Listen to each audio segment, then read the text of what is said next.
జీవము కలిగిన దేవుని సంఘమే గోషేను. ఆ గోషేనులో ఉండాలని ఎవరు కోరుకున్నారు అంటే మన ప్రభు అయిన యేసు క్రీస్తుకు సాదృశ్యమైన యోసేపు. ఆ యోసేపు చెప్పిన గోషేనులో ఉన్నవారు మాత్రమే ఆస్తి సంపాదించుకొని సంతానవృద్ధి కలిగి విస్తరించిరి. హల్లెలూయా. అంటే కఠినమైన పరిస్థితులు చుట్టూ ఉన్న గోషేను చాలా నెమ్మదిగా ఉంటుంది, చాలా ప్రశాంతంగా ఉంటుంది. ఏమీ లేకపోయినా ఈ గోషేను అనుభవం ఒక ప్రత్యేకించబడిన మనము చాలా నెమ్మదికరమైన జీవితం మనం అనుభవిస్తాం. Praise the Lord. హల్లెలూయా. ఈ లోక ఆశలు, లోక కోరికలు ఇవి ఏమీ రాకుండా ప్రత్యేకించబడిన సంఘం ఎందుకు?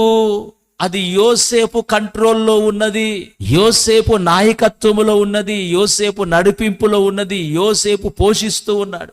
కనుక మొదటనే దేవుడు ప్రత్యేకపరిచెను, వేరుపరిచెను, వెలుగును చీకటిని వేరుపరిచెను.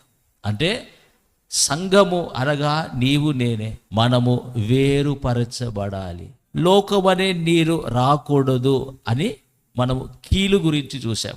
అంటే ఇది సంఘానికే కాదు, వ్యక్తిగతంగా మన జీవితంలో కూడా లోకము రాకుండా మనము జాగ్రత్తగా ఉందుముగాక.